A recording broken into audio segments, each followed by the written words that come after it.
Hey, sit tight, don't go anywhere. Check out this new episode of Spanky's Hot Rods and Customs.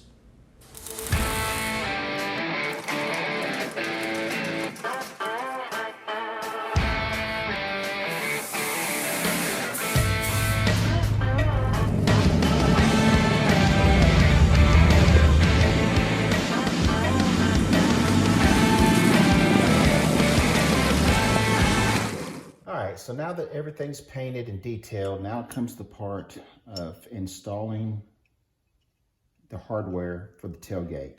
I've taken the long rod, which will go on the driver's side of the tailgate, and there's a short rod that goes on the passenger side. I slid it up into the striker, guiding it down through here. Pretty self-explanatory.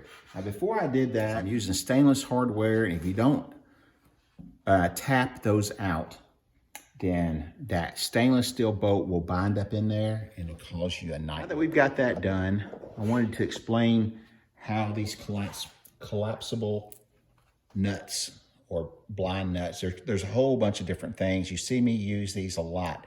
Now, while I'm explaining this to you, so many times I see that somebody has welded a nut on the back side right here, or they welded a bolt in here.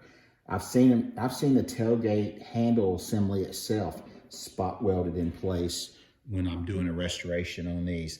And guys, that's not the way it's done. Now, use a little Allen bolt, screw it down in here to where it hits down to the bottom portion where the threads are, which is about what that size of that nut is. Then you've got a little jam nut right there that will turn in a minute. This all slides into this hexagon hole right there. And when you hold the back nut that we just inserted in place, you tighten up the nut on the front side, it will collapse this, make it a whole lot smaller, and it'll pancake down, and that will be the nut that's left behind inside there where this all screws in. Now, this is a kit that's available for most of your Bronco restoration places. You can also run down to the hardware store and buy these outside of being in a kit.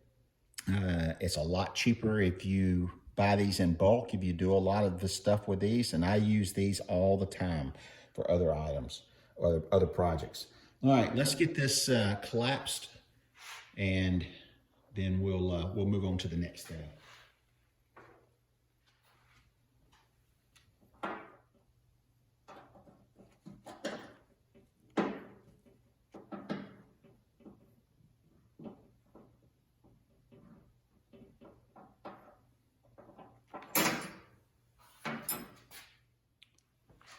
All right, so once you turn this nut here clockwise, and you're holding the collapsible nut behind to keep it from spinning and stripping inside that hex.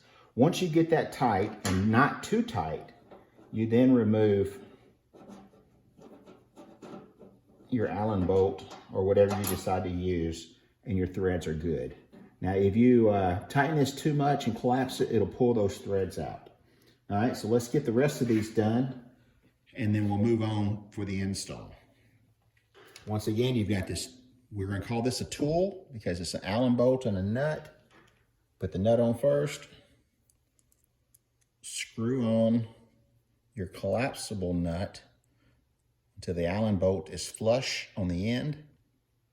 Snug it up a little bit.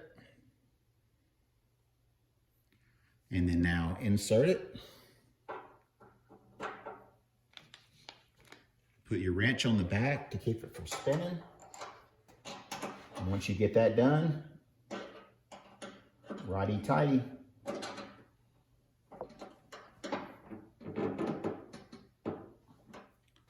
All right, now that all 4 collapsible nuts are in, we need to put the linkage together. Just like this. And we have a couple of cotter pins.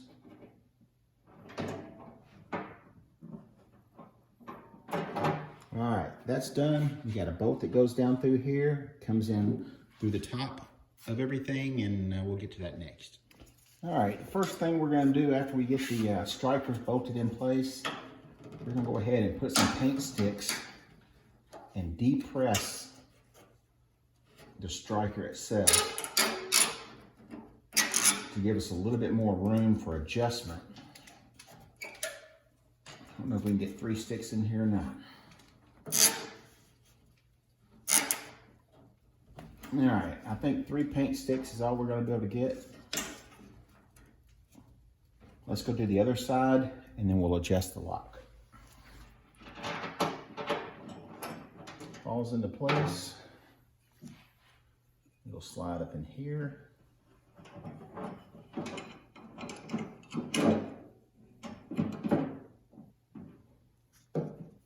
Got our rubber gasket slid down.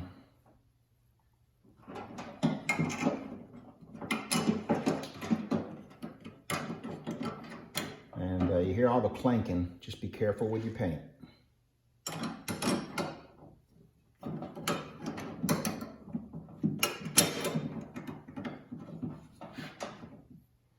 Just going to put this in place for a second, and then we'll tighten up all of our hardware here shortly.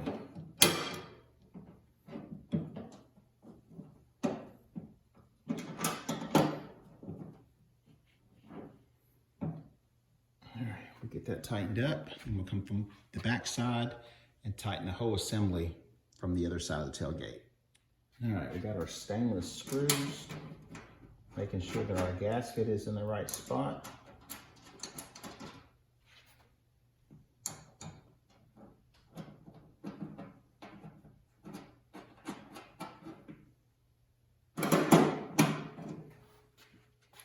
All right, adjust your gasket, make sure it's tucked up underneath there.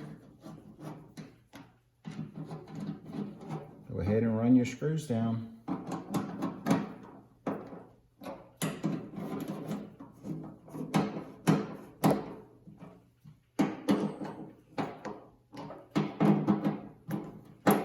All right, let's remove the wood and check the operation. All right, everything seems to be working. I've got to secure this on the back side, and then we've got to put our stopper there. Everything's releasing. We're good to go. All right, these last 2 bolts,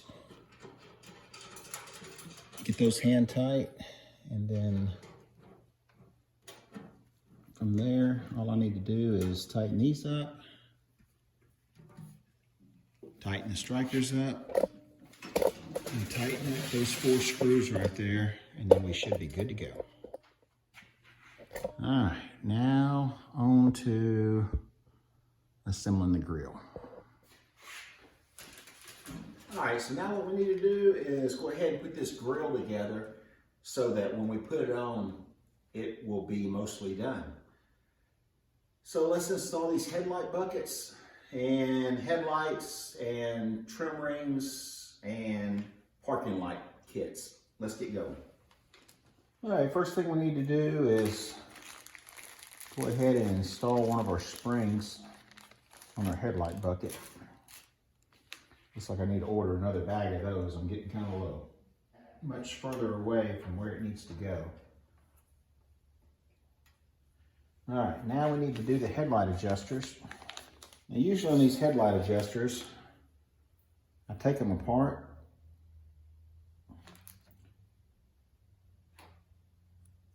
So that they can go down in the slot a little easier. I probably should have put these in first.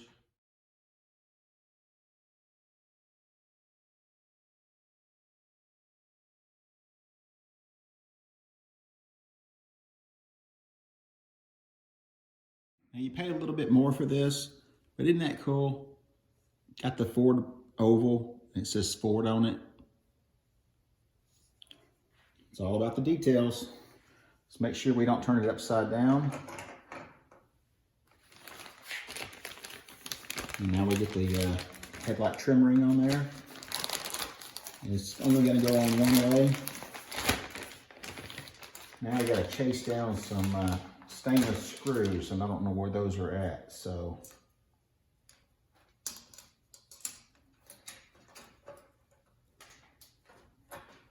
Get that on, and then we'll put the trim ring on as soon as we get find out where my screws are. Isn't that cool? Looking good.